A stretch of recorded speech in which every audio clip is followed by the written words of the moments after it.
नमस्कार दोस्तों, स्वागत है अपने YouTube channel top trending GK में। दोस्तों इस वीडियो में देखने वाले आरआरबी एनटीपीसी 12 मार्च 2021 के प्रथम पारी में पूछे गए 40 में से 39 एग्जैक्ट रोबो जीके के सवाल। सारे सवाल एक्स्ट्रा फैक्ट सहित कवर करने वाले आने वाले किसी भी कॉम्पिटेटिव एग्जाम्स के लिए काफी इंपॉर्टेंट वीडियो है। बने रहेगा वीडियो के एंड तक। पीडीएफ फाइल के लिए आपको टेलीग्राम चैनल ज्वाइन करना होगा, जिसकी लिंक डिस्क्रिप्शन बॉक्स में है। इन सभी कैंडिडेट का बहुत बहुत धन्यवाद जिन्होंने रियल और ऑथेंटिक सवाल है वो टेलीग्राम पर सेंड किए हैं।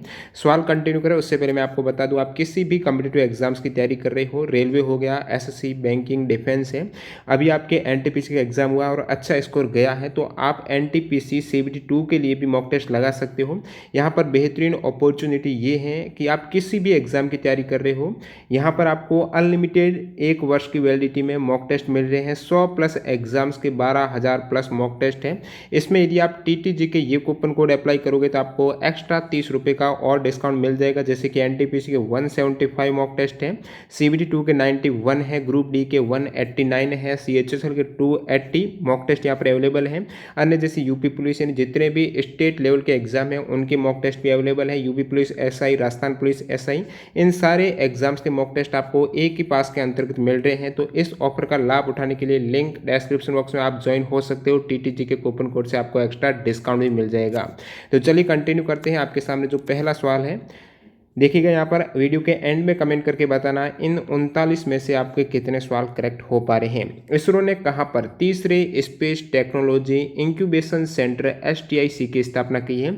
तो इसरो के द्वारा third space technology incubation centre की जो स्थापना की गई है वो national institute of technology Tiruchirappalli Tamil Nadu में की गई है। कहाँ पर? तमिलनाडु हो जाएगी। यदि स्टेट का ऑप्शन था तो तमिलनाडु करना था। NIT दी हुई थी तो NIT तिरुचिरापल्ली में स्थापना की गई है इसरो के third space technology incubation centre की। तो आप कहेंगे प्रथम और सेकंड जो ये TIC है, टेक्नोलॉजी इंक्यूबेशन सेंटर है इसरो का, वो कहाँ पर है? तो इसरो का जो प्रथम स्पेस टेक्नोलॉजी इंक्यूबेशन सेंटर है वो NIT अगरतला में है और सेकंड स्थापित किया गया है NIT जालंधर पंजाब में। बढ़ते हैं अगले सवाल की ओर। यहाँ पर पूछा गया है यूनेस्को का फुल फॉर्म क्या है? ये जी सवाल था, United Nations Educational, Scientific and Cultural Organization. इसकी स्थापना 1945 को की गई थी। हेडक्वार्टर है पेरिस, फ्रांस में। अगला सवाल, फॉरेन डायरेक्ट इन्वेस्टमेंट यानी FDI 2019 में सर्वाधिक विदेशी निवेश प्राप्तकर्ता देशों में भारत की रैंक क्या है? तो स्टूडेंट ने बताया कि 9th ऑप्शन में नहीं था, तो वैसे तो रैंक है वो 2019 के अकॉर्डिंग 9th है और इंडिया टोटल यहाँ पर 51 बिलियन USD फॉरेन इन्वेस्टमेंट है वो प्राप्त कर चुकी है 2019 में। और ये रिपोर्ट जारी की गई है यूनाइटेड नेशंस ट्रेड बॉडी जो UNCTAD के द्वारा जारी की गई है। तो इसके अकॉर्डिंग 9th रैंक है इंडिया की विदेशी निवेश प्राप्त करने वाले देशों की सूची में। और बात करूँ यहाँ पर मैं FDI कॉन्फिडेंस इंडेक्स की, ये अलग है। तो FDI कॉन्फिडेंस इंडेक्स 2019 में भारत की रैंक 16वीं है, 18 में 11वीं थी, 17 में 8वीं थी। अगला सवाल देखिएगा, किस पूर्व मुख्यमंत्री को 2021 में मरणोपरांत पद्म भूषण अवार्ड दिया गया है? तो पद्म भूषण 2021 का पूछा है। इससे पहले 2 से 3 शिफ्टों में पद्म भूषण विभूषण 2021 से सवाल आ रहे हैं, जरूर देख लेना कौन से क्षेत्र में दिया गया है, किन को मिला है और किस जगह से, राज्य से वो बिलोंग करते हैं। तो तरुण गोगोई जो कि पूर्व यहाँ पर मुख्यमंत्री दिया हुआ था, तो ये पूर्व मुख्यमंत्री है असम की, इनको मिला है मरणोपरांत Padma Bhushan award. Tarun Gogoi correct answer हो जाएगा। बाकी एक बार और मैं आपको बता देता हूँ, पद्म भूषण 2021 में जो दिए गए हैं उसमें आपके चंद्रशेखर कंबारा साहित्य और शिक्षा के क्षेत्र में, चंद्रशेखर कंबारा को जो कर्नाटक से हैं, नरपेंद्र मिश्र को सिविल सर्विस के क्षेत्र में ये दिया गया है UP से, रामविलास पासवान इनको मरणोपरांत मिला है जन सेवा, कृष्णन नायर शांता कुमारी चित्रा कला के क्षेत्र में, तरुण गोगोई जो पूछा गया था जन सेवा असम, केशु भाई पटेल इनको भी मरणोपरांत मिला है जन सेवा, सुमित्रा महाजन जन सेवा जो MP से हैं। फिर बात करूं यहाँ पर मैं तरलोचन सिंह, ये भी जन सेवा, कल्बे शादी का NTPC में आ चुका है। तो अध्यात्म के क्षेत्र में तो मरणोपरांत वाले पूछे जा रहे हैं। और बात करूं मैं यहाँ पर रजनीकांत देवीदास की, तो इनको व्यापार एवं उद्योग के क्षेत्र में दिया गया है। जन गण मन जो राष्ट्रीय गान के रूप में कब अपनाया गया था? तो राष्ट्रीय गान के रूप में जो जनगण मन है इनको अपनाया गया है 24 जनवरी 1950 को। कब? 24 जनवरी 1950 को राष्ट्रगान के रूप में अपनाया गया है। इनकी रचना किसने की है? तो जनगण मन की जो रचना की है तो गुरुदेव रविंद्रनाथ टैगोर के द्वारा की गई है। सबसे पहले जो राष्ट्रीय गान जन गण मन है वो किस कांग्रेस अधिवेशन में गाया गया था? बहुत बार पूछा जाता है। तो पहली बार सार्वजनिक रूप से जन गण मन ये 27 दिसंबर 1911 को कलकत्ता में भारतीय राष्ट्रीय कांग्रेस का अधिवेशन में गाया गया था। किस राज्य में 4 अंतर्राष्ट्रीय हवाई अड्डे हैं जो कि सर्वाधिक अंतर्राष्ट्रीय हवाई अड्डे हैं एक राज्य में? एक राज्य जहां पर सबसे अधिक अंतर्राष्ट्रीय हवाई अड्डे हैं तो 4 हैं ये। केरला में 4 अंतर्राष्ट्रीय हवाई अड्डे कहां पर है? त्रिवेंद्रम में है, कोच्चि, कोझिकोड और कन्नूर में। नेक्स्ट में देखिएगा बेकिंग सोडा होता है उसमें अवयव क्या क्या होते हैं? तो जिनको फॉर्मूला पता था इजीली कर सकता था। बेकिंग सोडा सोडियम बाइकार्बोनेट होता है, ये फॉर्मूला रहता है तो आप कह सकते हैं इसमें एक सोडियम हो जाएगा, फिर कार्बन भी है, हाइड्रोजन भी है और ऑक्सीजन के मॉलिक्यूल्स भी हैं। तो ये बेकिंग सोडा का फॉर्मूला के अकॉर्डिंग आपको करेक्ट करना था। अकबर का राज्याभिषेक कहाँ पर हुआ था? तो अकबर का राज्याभिषेक है ये पंजाब के गुरदासपुर जिले के कलानौर में हुआ था। कहाँ पर? कलानौर में हुआ है। 14 फरवरी 1556 को हुआ है। जो मंच था राज्याभिषेक हुआ है उसका नाम है तख्त ए अकबरी। नेक्स्ट में देखिएगा इंडिया गेट पर जो शहीदों के सम्मान में अमर जवान ज्योति की लौ है वो कब से प्रज्वलित हो रही है? तो इंडिया गेट पर शहीदों के सम्मान में अमर जवान ज्योति की लौ ये प्रज्वलित हो रही है 26 जनवरी 1972 को इसका अनावरण किया गया था। तो 1971-72 हो जाएगा। देखिए इंडिया गेट के पास एक वार मेमोरियल है जहां पर अमर जवान ज्योति और यहाँ पर 25 फरवरी 2019 को एक और ये अमर जवान ज्योति प्रज्वलित हो रही है वार मेमोरियल पर, ये 25 जनवरी 2019 को। तो इंडिया गेट का पूछा है तो ये हो जाएगा वार मेमोरियल का 19 हो जाएगा। क्षय रोग जो टीबी है उसका कारण क्या? तो बैक्टीरिया है, जीवाणु के कारण। कौन सा बैक्टीरिया है? एमटीबी यानी माइकोबैक्टीरियम ट्यूबरकुलोसिस जो बैक्टीरिया है इनके कारण क्षय रोग होता है। किस संविधान संशोधन के तहत केंद्रीय मंत्रिपरिषद में प्रधानमंत्री समेत मंत्रियों की अधिकतम संख्या लोकसभा की कुल सदस्य संख्या के 15% से अधिक नहीं होगी? तो ये संविधान संशोधन है 91st कॉन्स्टिट्यूशन अमेंडमेंट। इससे पहले एनटीपीसी में बहुत बार पूछा जा चुका है कि केंद्रीय मंत्रिपरिषद में प्रधानमंत्री समेत मंत्रियों की अधिकतम संख्या टोटल सदस्य संख्या की कितने परसेंटेज होती है? तो 15% है, उससे अधिक नहीं हो सकती है। तो ये 91वें संविधान संशोधन 2003 के तहत वर्णित किया गया है। इसी प्रकार राज्य में मंत्रिपरिषद में मुख्यमंत्री सहित मंत्रियों की कुल संख्या राज्य की विधानसभा के सदस्यों की संख्या से 15% से अधिक नहीं हो सकती है, इसी के अंतर्गत है। अगला सवाल देखिएगा मृषकटिकम किसकी कृति है? रिपीटेड सवाल। मृषकटिकम है, इनके रचनाकार है शूद्रक। कौन है? शूद्रक करेक्ट आंसर हो जाएगा। अगला सवाल देखिएगा विश्व पर्यावरण दिवस 2018 की थीम क्या है? विश्व पर्यावरण दिवस 2018 की थीम पूछिए तो बीट प्लास्टिक पोल्यूशन हो जाएगा। पूछ लें कि विश्व पर्यावरण दिवस 2019 की थीम तो beat air pollution. Air pollution 2019-18 की बीट प्लास्टिक पोल्यूशन है। 2020 की थीम है time for nature celebrating biodiversity है। एग्जाम में पूछा जाता है 2020 में विश्व पर्यावरण दिवस कहाँ पर होस्ट हुआ है? तो कोलंबिया पार्टनरशिप जर्मनी के साथ में हुई है। और ये मनाया कब जाता है? एनवायरमेंटल डे है, पर्यावरण दिवस मनाया जाता है 5 जून को। हु ड्राफ्टेड आर्टिकल 370 है वो किसके द्वारा मसौदा तैयार किया है? तो ये हो जाएगा आपके गोपाल स्वामी अयंगर के द्वारा। अगला सवाल देखिएगा साल्ट वाटर क्रोकोडाइल कहाँ पर पाई जाती है? साल्ट वाटर क्रोकोडाइल है, ये ऑप्शन दिए गए थे इनके अकॉर्डिंग अंडमान निकोबार जो कोस्टल एरिया है वहाँ पर पाई जाती है। बाकी मुख्यतः जो साल्ट वाटर क्रोकोडाइल मगरमच्छ है ये भीतरकनिका वाइल्ड लाइफ सेंचुरी जो वन्य जीव अभ्यारण्य ओडिशा में है वहाँ पर पाई जाती है। ऑप्शन के अकॉर्डिंग आपको ये करेक्ट करना था। वर्ल्ड कप 2019 में कौन सा भारतीय खिलाड़ी नहीं खेला था? तो वर्ल्ड कप 2019 में युवराज सिंह नहीं खेले थे, केदार जाधव थे, विजय शंकर थे, कुलदीप यादव थे। मैं आपको पूरी स्क्वाड बता देता हूं। 2019 में वर्ल्ड कप में इंडियन टीम आप देख सकते हो कप्तान विराट कोहली, मयंक अग्रवाल, जसप्रीत बुमराह, युजवेंद्र चहल, MS धोनी, ये विकेट कीपर के रूप में रविंद्र जडेजा, केदार जाधव, दिनेश कार्तिक, भुवनेश्वर कुमार, हार्दिक पांड्या, ऋषभ पंत बाद में शामिल हुए थे, KL राहुल है, मोहम्मद शमी, रोहित शर्मा, कुलदीप यादव, शिखर धवन, विजय शंकर। तो यहाँ पर विजय जो आप देख रहे हो ऋषभ पंत ये प्रथम स्क्वाड में शामिल नहीं थे, बाद में रिप्लेस किए गए हैं शिखर धवन के स्थान पर 19 जून को आए थे। और बात करूँ यहाँ पर मैं विजय शंकर की तो ये रिप्लेस हुए हैं जो मयंक अग्रवाल हैं इनकी इंजरी के कारण विजय शंकर आए थे। अगला सवाल देखिएगा, कंप्यूटर की सेकेंड जनरेशन में किसका प्रयोग किया जाता है? तो कंप्यूटर के सेकेंड जनरेशन में ट्रांजिस्टर का प्रयोग किया गया है।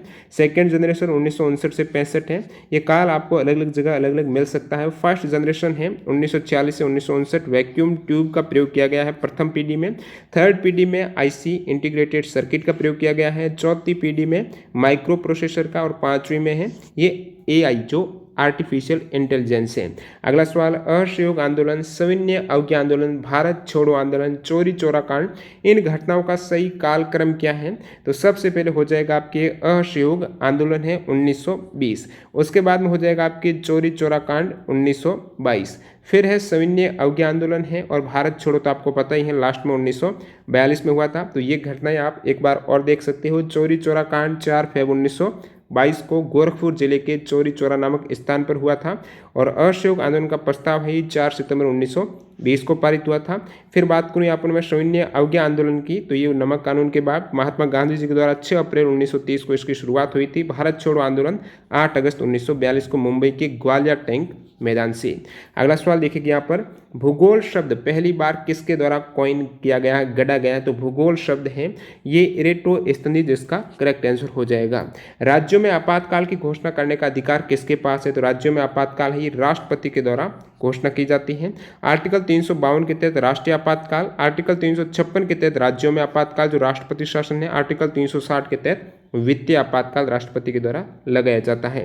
भारत पर किसने सबसे पहले आक्रमण किया? इस प्रकार जो सही कालक्रम यहाँ पर आपको एडजस्ट करना था। तो सबसे पहले यानी इनमें से आपको पूछा गया है भारत में जो आक्रमण किया है उनका सही कालक्रम क्या है। बात करूँ मैं यहाँ पर महमूद गजनवी की, तो इन्होंने 1001 ईस्वी में आक्रमण किया था। फिर मोहम्मद गोरी 1175, तैमूर लंग ने किया था 1398 में, चंगेज खान ने 1221 में। तो इसका क्रम आप देख सकते हो, सबसे पहले ये हो जाएंगे महमूद गजनवी, उसके बाद यहाँ पर आप देखिएगा 1175 में मोहम्मद गोरी हो जाएगा, फिर यहाँ पर चंगेज खान 3 नंबर है, और तैमूर लंग लास्ट में आ जाएंगे। नेक्स्ट में देखिएगा यहाँ पर चीनी यात्री ह्वेनसांग ने किसके शासनकाल में भारत की यात्रा की थी? तो हर्षवर्धन के काल में भारत की यात्रा की थी चीनी यात्री ह्वेनसांग ने। बहुत बार अलबरूनी का पूछा जाता, कहाँ से थे? उज्बेकिस्तान से थे ये, और इन्होंने महमूद गजनवी की सेना के साथ भारत की यात्रा की थी। मैगस्थनीज है ये यूनानी शासक सेलुकस का राजदूत था, चंद्रगुप्त के दरबार में आया था। चीनी यात्री फाहियान की बात करें तो चंद्रगुप्त द्वितीय के शासनकाल में भारत आए थे। और इब्न बतूता है, बहुत बार पूछे जाते हैं किन के यात्री थे? मोरक्को के यात्री थे, और मोहम्मद बिन तुगलक के काल में भारत आए थे। अगले सवाल की ओर बढ़ते हैं। यहाँ पर निम्न में से कौन सी नदी बंगाल की खाड़ी में गिरती है? ये नदियाँ दी गई थी, इनमें से कावेरी नदी है ये बंगाल की खाड़ी में गिर जाती हैं। बाकी नर्मदा और ताप्ती नदी है ये अरब सागर में गिरती है। महानदी गोदावरी कृष्णा कावेरी बंगाल की खाड़ी में गिरने वाली नदियाँ। 1921 में हड़प्पा सभ्यता का उत्खनन किस नदी के किनारे किया गया है? तो रावी नदी के किनारे है हड़प्पा सभ्यता। यह है पंजाब की पाकिस्तान में, रावी नदी के तट पर है। मोहनजोदड़ो पूछ रहे तो सिंधु नदी के तट पर स्थित है। 1921 में हड़प्पा सभ्यता का उत्खनन दयाराम साहनी के द्वारा। एयरपोर्ट अथॉरिटी ऑफ इंडिया यानी भारतीय विमानपत्तन प्राधिकरण के अध्यक्ष कौन है?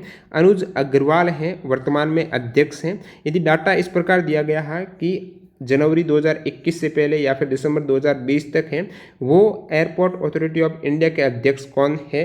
तो उसके अकॉर्डिंग हो जाएंगे भारतीय विमानपत्तन प्राधिकरण के अध्यक्ष अरविंद सिंह हैं, जो कि वर्तमान में पर्यटन मंत्रालय के नए सचिव के रूप में नियुक्त किए गए हैं। और एयरपोर्ट अथॉरिटी ऑफ इंडिया का जो अतिरिक्त प्रभार है अनुज अग्रवाल के पास वर्तमान में ये अध्यक्ष है। हेडक्वार्टर की बात करें एयरपोर्ट अथॉरिटी ऑफ इंडिया की, तो राजीव गांधी भवन सफदरजंग एयरपोर्ट न्यू दिल्ली में, और इसकी स्थापना हुई है 1995 में। देखिएगा अगला सवाल, 2019 में प्रधानमंत्री नरेंद्र मोदी के दूसरे शपथ समारोह में प्रधानमंत्री सहित कितने केंद्रीय मंत्री, राज्य मंत्री एवं राज्य मंत्री जो स्वतंत्र प्रभार के होते हैं उन्होंने शपथ ली है? एक ही ऑप्शन में ये 3 विकल्प दिए गए थे पैर के रूप में। तो यहाँ पर बात करूँ यदि प्रधानमंत्री सहित दिया होगा तो 25 कैबिनेट मंत्री हैं, 24 तो मंत्री साथ ही साथ प्रधानमंत्री ऐड करें तो 25, और 24 राज्य मंत्री हैं और 9 राज्य मंत्री स्वतंत्र प्रभार हो जाएगा। प्रधानमंत्री सहित नहीं था तो 24 9 करना था। 30 मई 2019 को शपथ ली गई थी।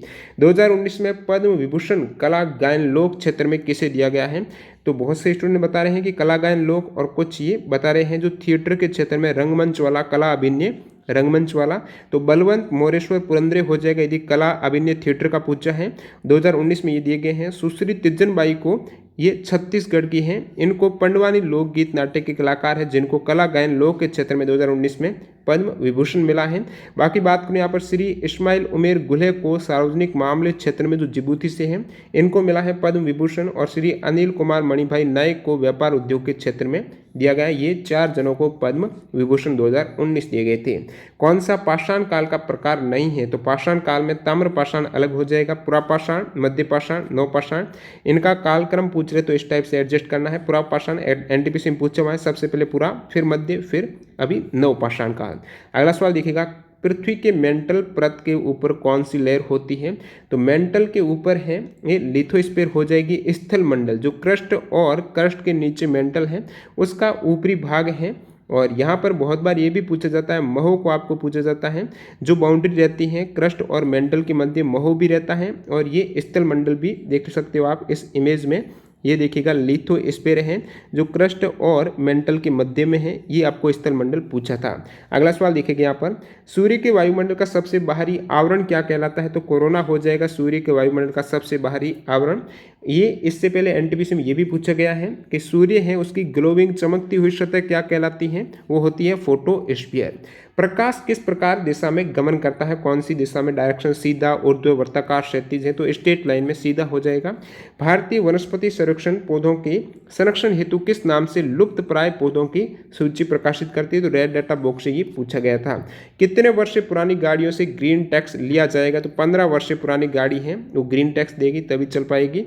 इनमें से कौन से स्टोरेज डिवाइस नहीं है? तो स्टोरेज डिवाइस में ये ऑप्शन थे फ्लिप फ्लॉप, रजिस्टर, एडेर और लैचेज। तो इसमें से एडेर करेक्ट हो सकता है, बाकी सभी स्टोरेज रहती हैं। एडेर क्या है? तो ये सर्किट है जो कि सम करता है एम्पलीट्यूड 2 इनपुट सिग्नल को। अगला सवाल, भारत में उद्योग विनिर्माण एवं विदेशी निवेश को आकर्षित करने के लिए कौन सी योजना शुरू की गई है? तो यहाँ पर थोड़ा बहुत डाउटफुल हो सकता है, बाकी विनिर्माण उद्योग है, विदेशी निवेश भी था उसमें, स्टार्टअप इंडिया करेक्ट हो जाएगी जो कि 15 अगस्त 2015 को घोषणा की गई थी। अगला सवाल देखिएगा, एक न्यूमेरिकल आज पहली बार पूछा गया है कि एक 20 किलोग्राम द्रव्यमान के पिंड को 2 सेकंड में 5 मीटर पर सेकंड से 10 मीटर पर सेकंड त्वरित किया जाता है तो उस पर लगा बल क्या होगा? साथ ही साथ 5 सेकंड बाद उसका अंतिम वेग भी आपको पूछा गया है। तो देखिए यहाँ पर आपको सबसे पहले क्या गिवन है, दिया गया है उसका द्रव्यमान मास बराबर 20 किलोग्राम दिया गया है। उसके बाद 2 सेकंड में ये त्वरित हो रहा है 5 मीटर पर सेकंड से 10 मीटर पर सेकंड। त्वरण क्या हो जाएगा? त्वरण होता है वेग में परिवर्तन की दर। वेग में परिवर्तन देखिएगा 5 से 10 हुआ है तो 10 - 5 है दर, यानी कितने समय में हुआ है? 2 सेकंड में। तो ये कहेंगे आप 5/2 हो जाएगा इसका, 5/2 मीटर पर सेकंड स्क्वायर त्वरण हो जाएगा। अब आपको पूछा इस पर बल क्या लगा? अब बल इजीली निकाल सकते हो। F बराबर M होता है, M है 20 किलोग्राम और साथ ही साथ त्वरण है 5/2 मीटर पर सेकंड स्क्वायर। तो यहाँ से आपकी ये हो जाएगा 10 × 5 यानी 50 बल न्यूटन हो जाएगा, 50 न्यूटन बल हो जाएगा। और 5 सेकंड बाद उसका अंतिम वेग है। तो गति का प्रथम समीकरण क्या कहता है? v बराबर u + 80 होता है। तो यहाँ से आपको क्या दिया हुआ है? u जो प्रारंभिक वेग है, v अंतिम वेग है, a त्वरण है, t समय है।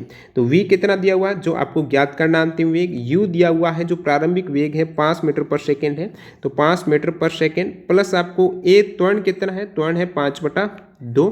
साथ ही साथ t से गुणा करना है समय यानी 5 सेकेंड बाद, तो समय आपको 5 सेकेंड लेना है। तो ये आप सॉल्व करेंगे v बराबर 5, ये आप इस प्रकार कर सकते हो 25/2 हो जाएगा। तो ये हो जाएगा 5 + 25 का हाफ कितना हो जाएगा? 12.5। तो 5 + 12.5 यानी 17.5 वेग मीटर पर सेकेंड जो ये हो जाएगा 17.17 मीटर पर सेकेंड है। 5 सेकेंड बाद अंतिम वेग और बल 50 न्यूटन। आई होप ये आपको समझ में आया तो लाइक कर दीजिएगा। देखिएगा अगला सवाल यहाँ पर पूछा गया है, भारत में सीपीएसई कंपनियों को महारत्न, नवरत्न एवं मिनी रत्न का दर्जा कौन देता है? तो डिपार्टमेंट ऑफ पब्लिक एंटरप्राइज है, डीपीई के द्वारा भारत में जो महारत्न, नवरत्न, मिनी रत्न का दर्जा दिया जाता है। वैसे डीपीई है वो कौन से मंत्रालय के अंतर्गत ये डिपार्टमेंट आता है? तो ministry of heavy industries and public enterprise ministry के अंतर्गत ये डिपार्टमेंट आता है। केंद्र सरकार वैसे इनका जो मापदंड तय करता है, केंद्रीय सार्वजनिक क्षेत्र उद्यम सीपीएसई को जो महारत्न, नवरत्न, मिनी रत्न का दर्जा देना है वो वो केंद्र सरकार के द्वारा यहाँ पर पात्रता मानदंड निर्धारित किया जाता है। अगला सवाल देखिएगा, डीडी चैनल और इंडिया साइन चैनल के बारे में सत्य कथन छांटिए। एग्जैक्ट की लैंग्वेज नहीं मिली है, क्या सवाल था, क्या ऑप्शन थे, आप बता सकते हो जिन भी कैंडिडेट को याद है। हु इन्वेंटेड बाइनरी अर्थमेटिक के जनक पूछा है, तो ये हो जाएंगे आपके गॉटफ्राइड विल्हेम है बाइनरी एंड अर्थमेटिक के जनक। तो इस टाइप से 40 में से 39 एग्जैक्ट सवाल मिल चुके हैं। एक सवाल कौन सा में से कमेंट बॉक्स में बता सकते हो, कितने करेक्ट हो रहे ये भी बता देना। वीडियो पूरा देखने के लिए आपका बहुत बहुत धन्यवाद। मिलते हैं सेकंड शिफ्ट की वीडियो के साथ। वंदे मातरम, जय हिंद दोस्तों।